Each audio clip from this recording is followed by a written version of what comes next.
Hey y'all, I'm back with another one, and today I want to tap into relationships. I want to get into the relationship I had with my grandma because she is one of the most significant people that was a part of my life. So I have to speak on her. God rest her soul. And then I want to tap into just three relationships that I feel like have spiritual meaning to them that I've experienced up until this point in my life. So I'm gonna get into that as well. Um, all right, so let's get into it. So I believe where I left off last video was um, I moved in with grandma at 18. Um, so my mama no longer had power over me. She no longer had control over me. I was finally free. Um, so with that being said, I was just ready to experience. So, mind you, I was never disrespectful in my grandma crib, never about nobody in there or nothing crazy like that. I made sure grandma's rent was paid. We had food. We just did for one another. I kept my business outside. So at 18, I was kicking it. Let's call this guy Gary.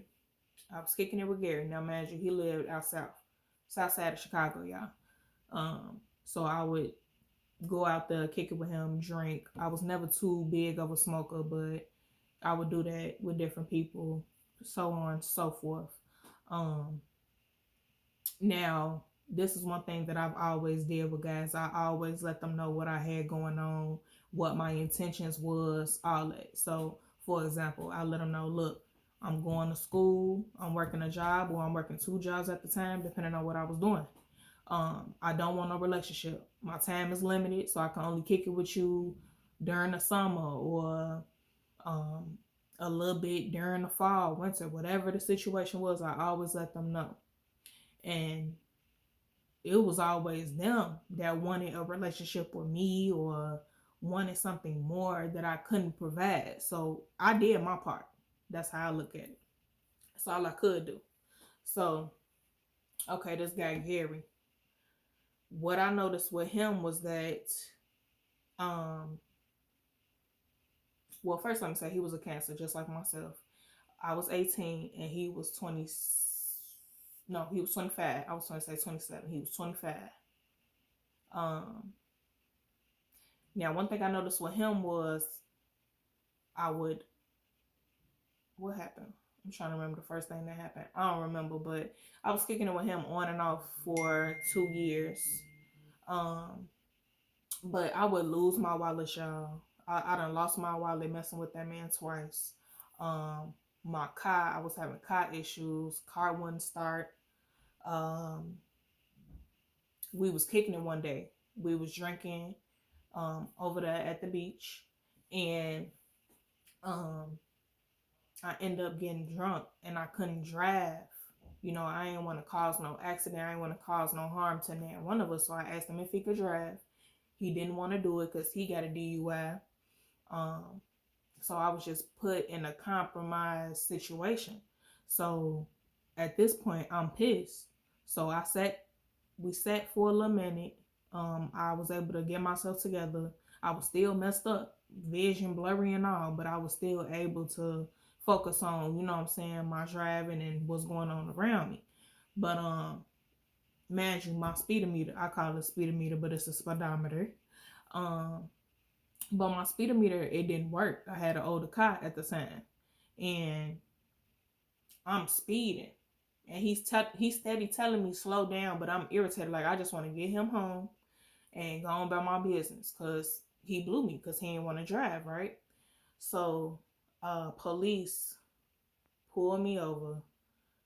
Thank God he didn't know I was drunk, under the influence, none of that.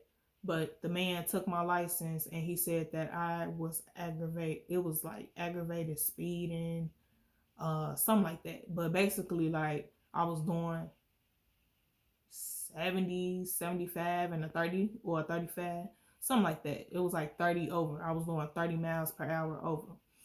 So, man, we in the south suburbs. We in Chicago Heights. Um, So that was going on. It was just too much. But now that I look back at it, it's like all these things was happening to let me know, like, this ain't the dude that you need to be associating yourself with or kicking it with, being around. None of that.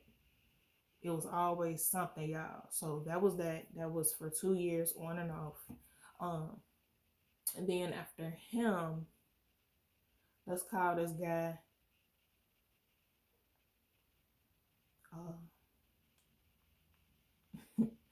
Let's call him.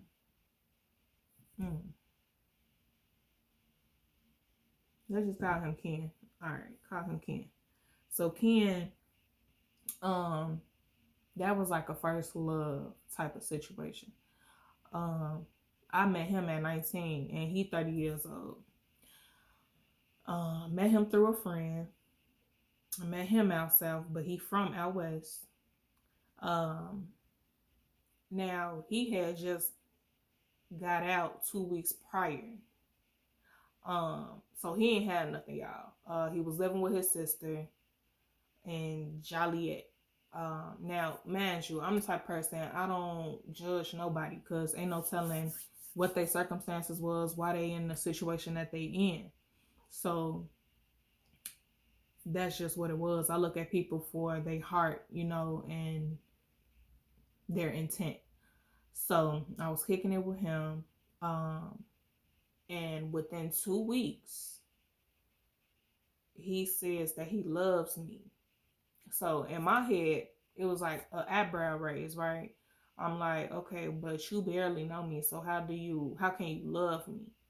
Now, let me tell y'all, female or male, for my teens and for the young adults like myself, if somebody tell you that they love you in a short period of time, it's a red flag, baby boy. It's a red flag, baby girl, because they don't, like I said, they don't know you to love you. And even deeper than that, on a deeper level, that's basically them trying to hide something that they got going on or had who they truly are. They trying to like get you in, you know what I'm saying?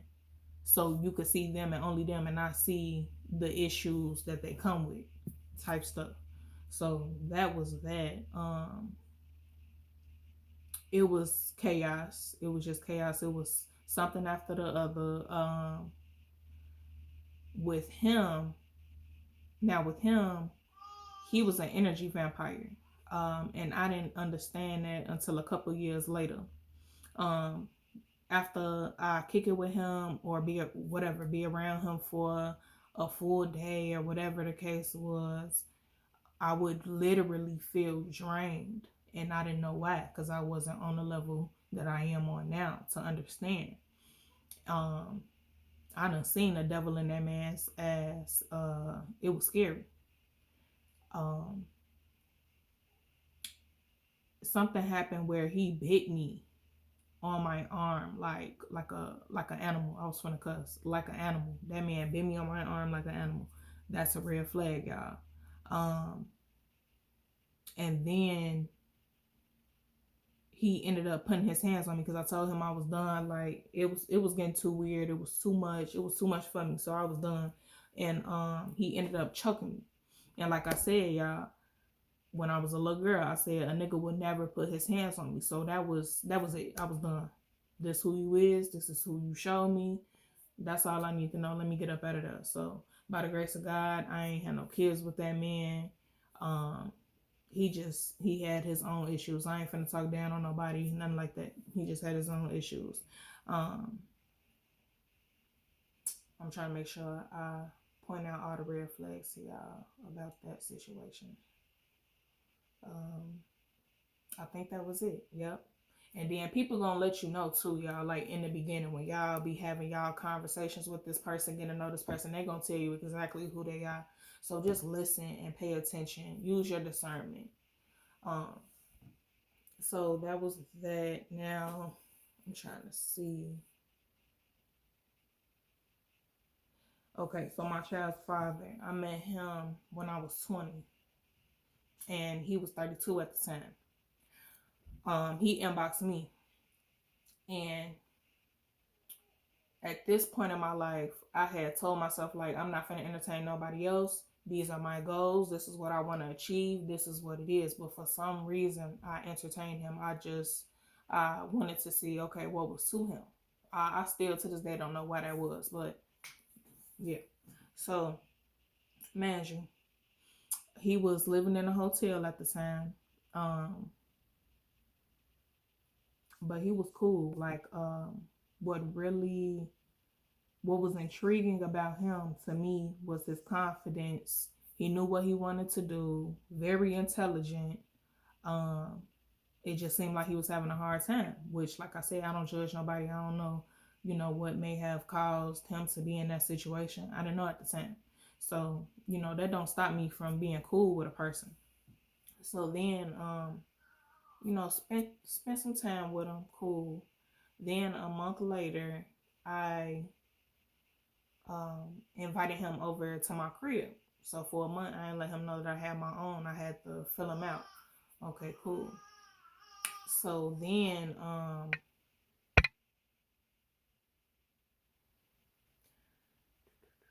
because I met him in March. I don't know. I want to say 2 or 3 months later, I ended up letting him move in with me. It was just something on my heart that couldn't allow him to live in them hotels. And the crazy thing about it is, I always said that I would never let nobody come move in with me. That's what I always told myself. But it was on my heart to just let this man, stay with me. Like, and he made me feel comfortable to even do that. Like his energy, his aura. So I did that. Gave the man the key. Boom. Um, by August, so 5 months later. Now it's 5 months later. He's telling me how he finna get a car under, whoever was gonna help him out was gonna help him out. But I'm like, hey, I ain't got no problem. You could go ahead and put it under my name. I ain't gonna try to take no car, like hold it over your head, nothing like that. You good. Just make sure you make your payments. Like, will you be able to make your payments? And we had that agreement that he was. I'm sorry, y'all, my baby crying.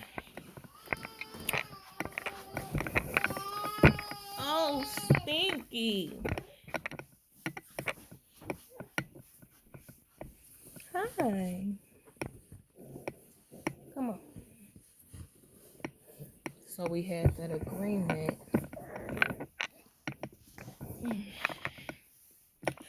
Um, so now I got a car in my name. A whole 2020. Nice little car. Um, now here comes January of 2021. Um, I have a conversation with, no, I'm sorry, that's too far. Okay, August, he got the crib.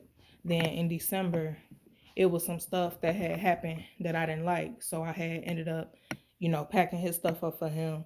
And then I told him to leave. So I kicked him out.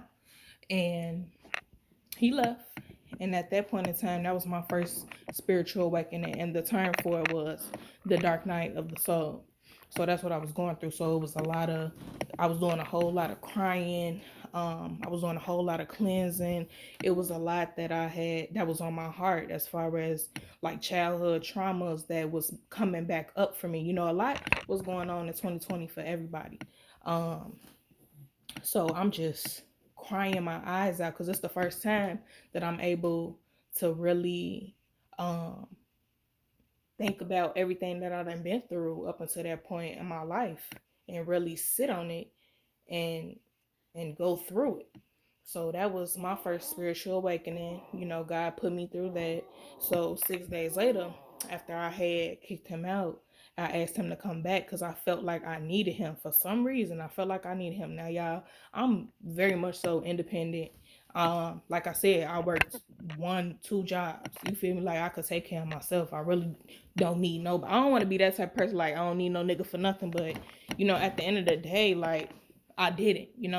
And I'm not saying that we don't need that man, we don't need that woman, but I was fine. So I asked him to come back. He come back. Oh, okay, okay, okay, okay. Okay, I'm gonna turn your show on. So I asked him to come back. He comes back. Now January.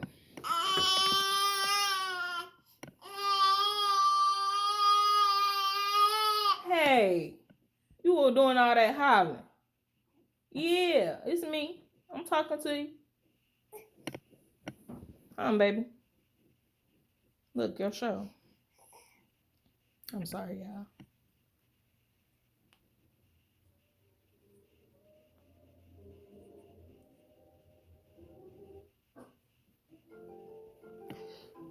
So, now it's January, so I'm telling him, I'm like, look, this is my plan. By October, when my lease is up, I want to be up out of here. You know, I want to move down to Texas. I want to start me a new life. You know, it's nothing here for me. I need a change.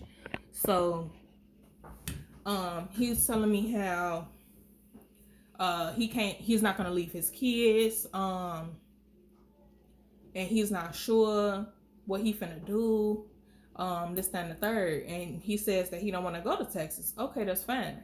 You want to go to Georgia? Cool, that's fine. Cause I want to end up in Georgia anyway at one point in my life. So it don't matter about that. But I just want to know, like, what's your plans? I'm like, you could bring your kids. Like, you know, have a conversation with the baby mama. Bring your kids. I don't know what you want to do. You know, what's up? So basically, he never gave me an answer. And red flag, y'all, females or males. If somebody don't give you an answer, that means they not there with you for real. Like, it's not solid. You feel me? Like, cause a male or a female gonna let you know what it is if they, especially a man, for my girls, for my ladies, especially a man is gonna let you know where he at with you, what his intentions are, what he want to get done. So if he not specifying what it is, he just leaving you hanging, you follow what you need to do. Follow yourself, follow your goals, follow your heart. Don't worry about no nigga. And my guys, don't worry about no female. It'll go for y'all too. Alright, so in my head, in the meantime, I'm finna work, stack my bread, you know, to have put up. So in July, I can go ahead, go down there, check out some apartments, jobs. I had a whole plan set out. So he is experiencing all type of financial difficulties during this time. And me being me, I feel like I can't sit up there and allow somebody to go through this and I'm able to help. Like, I just can't sit and watch somebody struggle. That's just me. So I'm helping him with whatever I'm helping him with. And when I turn around, I don't have a dime put up like I said I was going to do. I turn around and it's October and I'm still here. I have to renew my lease. I can't go and do what I wanted to do. But let me rewind. So, okay, that happened. That's January. So fast forward to August. I think it was either the end of July or it was August. I was tired. I wanted my space back. We wasn't going nowhere. It seemed like I was done. Like, I was just done with him. So I had that conversation, like, dude, like, I want us to go our separate ways. Like, we not getting nowhere. It's still the same old cycle. It's still the same BS, and I don't need that. So we have the conversation, and we agree that we were going to work on things. And I forgot how the conversation went, but basically I was willing to give him another chance. So,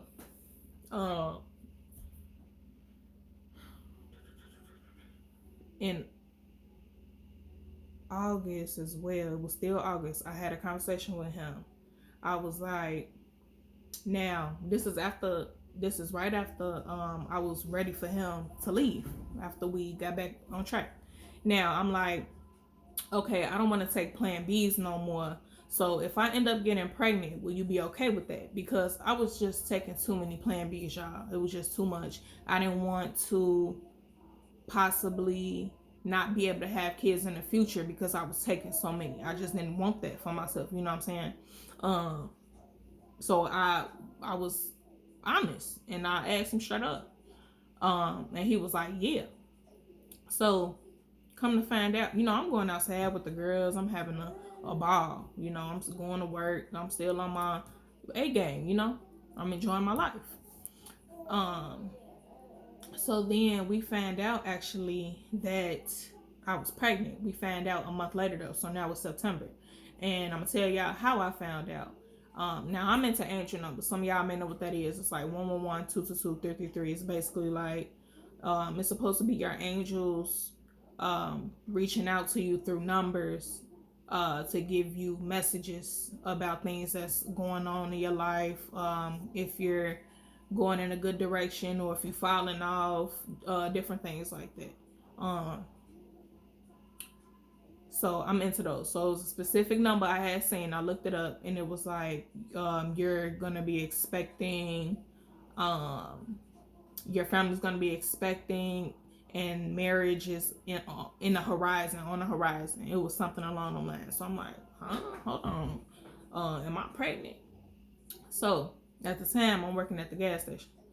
I get one of their tests, like a clear blue. And I go in the I go in their washroom. I know it's ghetto, but I had to know. I go in their washroom and it ended up being positive. And I'm like, oh wow, like for real? Like it was like shocking because I didn't, not really, but I didn't plan on having kids till I was like 29 or something, you know? So I ended up going home and I told my child's father, and man, it was like past 10 o'clock at night. So he sleep. I'll tell him, he don't say nothing. So I'm assuming it's because he have sleep. Like, okay, I'm gonna give him till tomorrow. So tomorrow come and it's not even a conversation. We don't have a conversation about it. Okay, cool. So then the next day occur, and I remember this was a Wednesday, and he got on me. Like he talking about some, you're pregnant and this ain't no joke, this ain't no game, move up the bam. I'm like, hold on now, like I thought you was cool when I had that conversation with you, so now it's a problem. So that was huge to me because it was like, you ain't keep your word. I asked you, you said yeah, now the time is here and you saying something else. That threw me way off, y'all. Threw me way off. So that caused a lot of worry and a lot of stress on me. And I ended up quitting the gas, not because of that, but I ended up quitting the gas station job because it just wasn't safe for me. So now I'm not working. I don't know how I'm finna pay my bills. I don't know what's finna happen. So 8 weeks later, so now I'm 2 months. Not 8 weeks later, but now I'm 2 months. So a month later, because I was a month when I found out, right?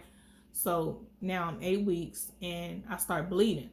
So I let him know. And then I end up taking myself to the hospital and they tell me that I got some chronic hemorrhages. And these are, I'm not 100% sure how to explain it, but they're like balls. It was like 3 big balls on my ovaries and it could cause a miscarriage. That's what it is. And the doctor told me, if I was to miscarry, it's not my fault. It just happens sometimes. He was like trying to reassure me. But whole time I knew that I have these chronic hemorrhages. I caused it upon myself because of all that stress and that worrying. So from that point forward, I know I had to change that. Like I couldn't stress and I couldn't worry at all. But I forgot a part. I'm sorry, y'all. Let me rewind. Boom, boom, boom.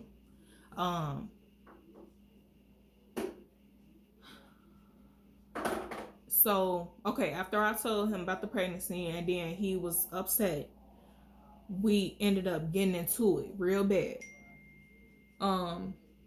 Now he came home from work, packed all his stuff, and he basically left. And I think the conversation went like, okay, well, if you want to leave, you come. I'll pack your ass for you. You can come get it. And he said, don't touch nothing. I'll be on my way. Okay, cool. It is what it is. I ain't finna force you to stay nowhere you don't want to be at. Okay. And then his thing was he not finna do it again because imagine he has another baby mama. He got 2 kids with his first baby mama. So he says I'm not finna do this again. So it stayed in the back of my head like, okay, what that mean? But he never went in depth about it. But I just assumed like, okay, well, this is what y'all went through. So you think it's finna be a repeat with me? Whole time you don't even know. Like I don't even get down like that. You're overreacting, but we ain't get into all that. So he leaves, and it was a Tuesday, and he came back on Friday. which I knew he would be back. But in them 3 days, I was basically hounding him. I'm texting his phone like, "Why would you leave me? You know, this is my first child. I need you. Woo wop the bam." I'm just on his ass, and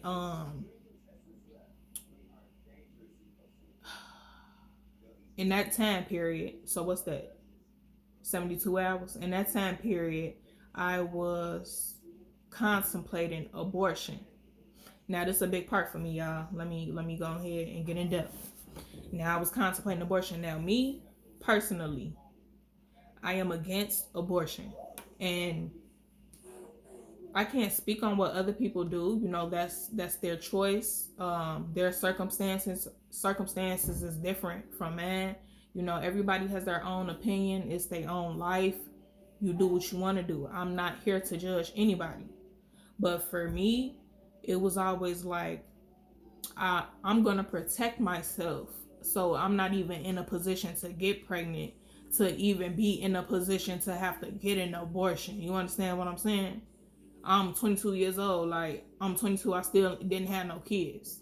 And then when I had the conversation with him, he said yes. If he was to say no, then I would have made sure I didn't get pregnant, because I ain't on that type of time trying to, like, you know what I'm saying, have a baby with somebody, like trying to hold him and keep him. Like, no, I ain't on that type of time. I don't need to do all that. No. Why? That's dumb. For them females that be doing that, that's dumb. Cause what you finna get out of that? But a baby and a nigga that might not even take care of his child. Come on now. Why put yourself in that position? I'm sorry. I don't mean to judge. I just think I said that's dumb.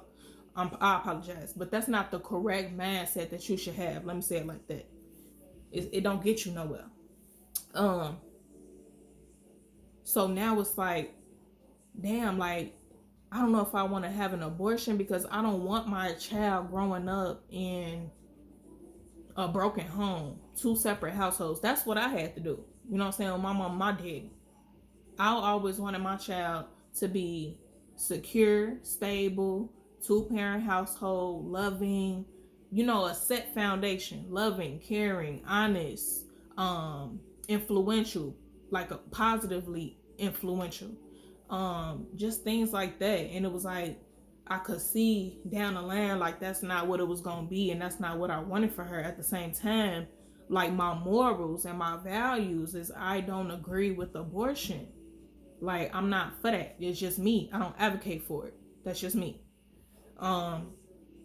So I remember on the phone, my best friend just crying my eyes out, Besto, I don't know what to do. And she was just explaining to me, like, you know, you're attached to your baby already, and you only, 2 months pregnant, but you're attached already. And she was going into depth about how she was also attached when she had her first, or when she was pregnant with her first son, when she was with her, first baby daddy.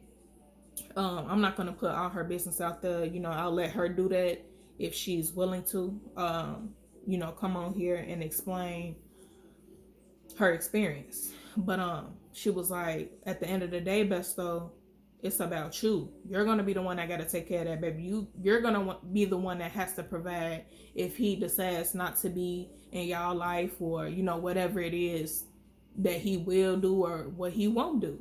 It's about you. You're gonna have to make all these sacrifices. I understand you're thinking about the baby, but you know what I'm saying, she just giving me a perspective.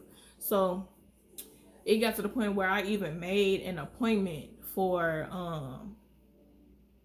just to see, I just made an appointment just to see where we were at, and I ended up canceling it the next day. And I told my child's father too, like, I'm contemplating this, and he told me don't do it. But that was neither here nor there. Him saying that didn't really hold no weight. So then I decided to keep my baby. That's what I ultimately ended up doing. I decided to keep her. So back to the stressing. I stopped stressing. I stopped worrying. That's okay. So I'm out of work. I'm still out of work. The bills wasn't getting paid. I'm trying to think, what was I doing in them 2 months? I was really depressed for like 2 months. I was in the bed every single day, sad, didn't want to do nothing because of that. Then I started bleeding. Then I stopped that stressing. Okay, so now it's November. Let's get into November.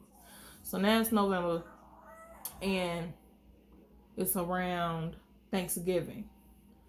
Um, so it's still tension with me and him. So I'm like, all right, I don't even want to be here. You know what I'm saying? Like, he could just go get his kids, come back, be here. They have their time. I'm gonna go to my grandma's house. That's what was on my heart, going to my grandma's house. So I was there for about a week with her, and we was spending time with each other. You know, it was a great time. I was pregnant. Whew, now this is a lot to get into. So now this we get into the relationship with grandma. Let me read this off to y'all because I had wrote it down last year and I sent it to a couple family members. I sent it to my friends, you know, close friends, what I was feeling. Um, but I'm gonna read this off to y'all.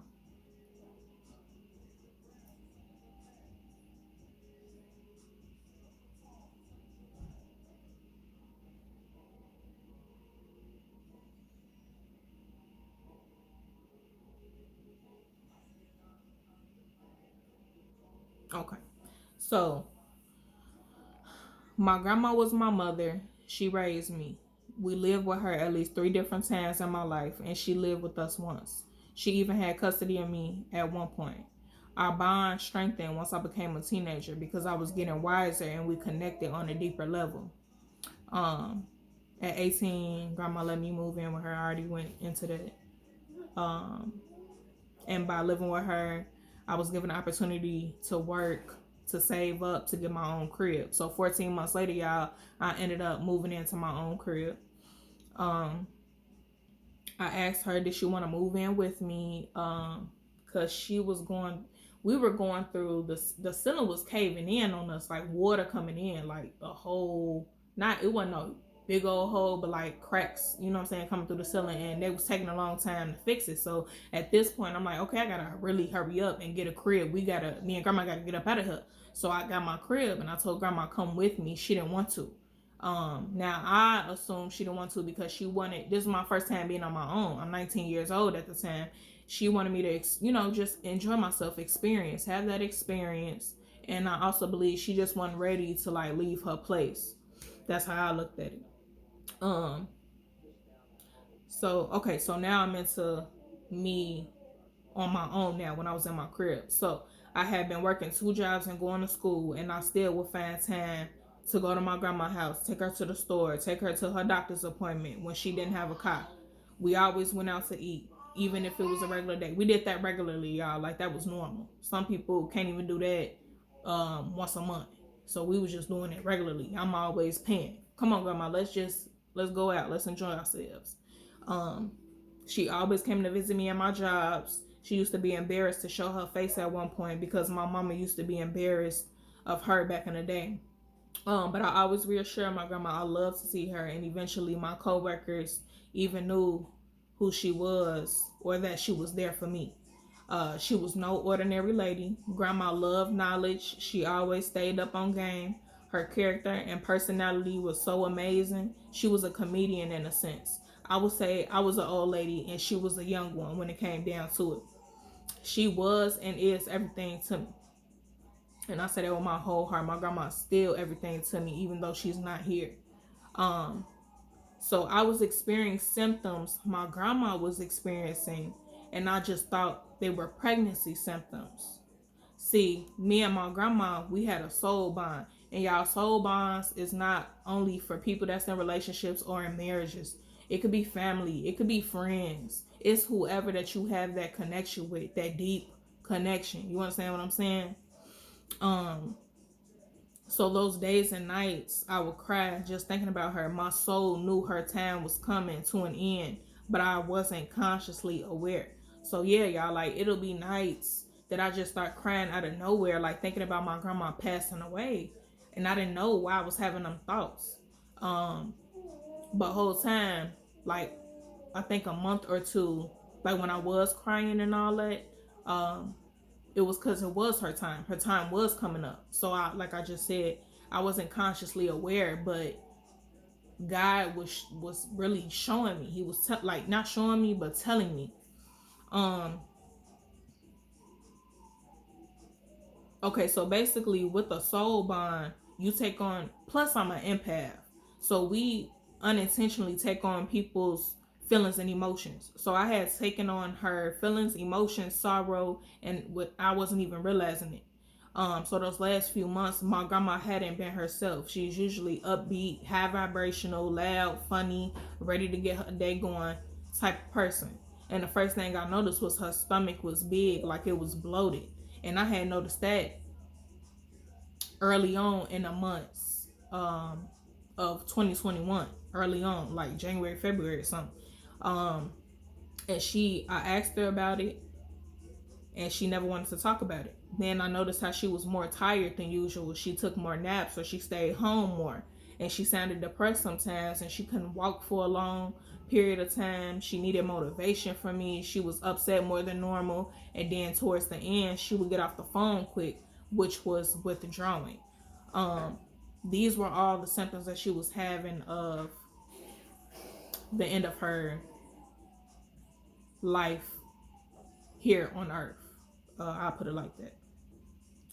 And then I said, emotionally, my grandma was grieving over granddad, even though she never spoke on it or showed it. And y'all, my granddaddy, he passed away in April of 2021. So he passed first, and then months following, my grandma, it was my grandma. Um, So he passed, and then her kids, they were busy with their own lives. So they didn't really give her the time and attention that I believe that she needed from them. And then me, as her grandchild, I was going through my own financial difficulties, and she's looking at that. And she's the type of person that wants to help everybody too. I believe my grandma was an empath as well, but she more hardcore. She not taking no S from nobody because she done already been there, done that. She wasn't doing that no more. So I think she also seen a lot of herself in me, and I think she wanted to tell me different things, like as far as dealing with whatever guys or situations in my life, but she couldn't because she felt like, life is just a better experience than somebody telling you what to do or trying to convince you. You just gonna have to see for yourself. And I also believe that she, seen a whole lot of potential in me, and she's just like, damn, baby, like, what are you doing with your life? When you gonna, she wasn't disrespectful with it, but it's like she'll say little stuff like, what do like, what are you gonna do? Like, what do you want to do? You know what I'm saying? Like, she seen that potential in me, and she just wanted me to be great. I ain't had no kids. It was like, damn, what you doing? So yeah, I think it was a lot of we were very similar. That's what I think that she's seen in herself.